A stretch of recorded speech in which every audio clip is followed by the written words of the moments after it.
ગઈકાલના એટલે કે શનિવારના સૌથી મોટા દુઃખના સમાચાર મળી રહ્યા છે અંબાજી મંદિરથી। જી હા મિત્રો, તમે જો અંબાજી મંદિર જતા હોય તો ચેતીને જજો, કારણ કે મિત્રો ઘટના એવી બની છે જે જોઈને જે પણ લોકો વિડીયો જુએ છે એ ખરેખર રડી પડે છે। તો મિત્રો વાત કંઈક એમ છે કે આમ તો અંબાજી ઘણા બધા જતા હોય છે પગપાળા, પરંતુ મિત્રો બે વ્યક્તિ પગપાળા જતા હતા અને તેઓ સ્વચ્છ ક્રિયા કરવા જંગલની અંદર જાય છે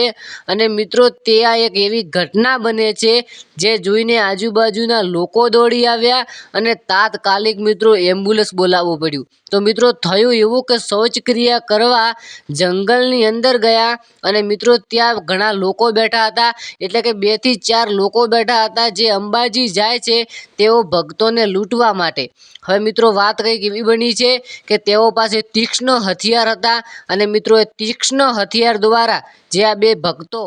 બે ભક્તો મિત્રો શૌચ ક્રિયા કરવા ગયા હતા જંગલની અંદર, મિત્રો તેના પર ઘા કર્યા છે અને મિત્રો આ ઘા કરીને તરત જ ફરાર થઈ ગયા છે। અને મિત્રો આ બે જે ભક્તો હતા તેમણે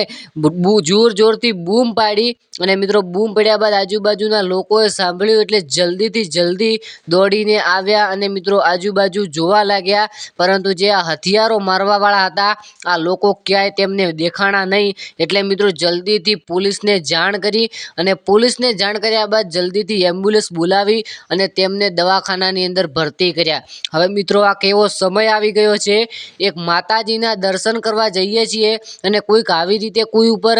હથિયાર ઉપાડે છે, તો મિત્રો હવે તમે વિચારી શકો કે આગળ શું થશે। હવે મિત્રો તે ભક્તો તો સલામત છે અને હાલની અંદર સારવાર ઉપર છે, લગભગ તે બચી જશે, પરંતુ મિત્રો કદાચ આ ઘા વધુ વાગી ગયા હોત અને આ દીકરા બંને આ દુનિયા છોડી દીધી હોત તો તેમના મા બાપ પર શું વિચાર થોત એ તમે વિચારો ખાલી। હવે મિત્રો તમે પણ જતા હોય તો સાવચેતીથી જજો અંબાજીના ભક્તો મિત્રો, કારણ કે અંબાજી માતા તેમને નહીં છોડે જેમણે આ હથિયાર માર્યા છે। બાકી મળશું એક જોરદાર વિડીયો સાથે, ત્યાં સુધી વિડીયો જોવા બદલ આપ સૌ મિત્રોનો આભાર।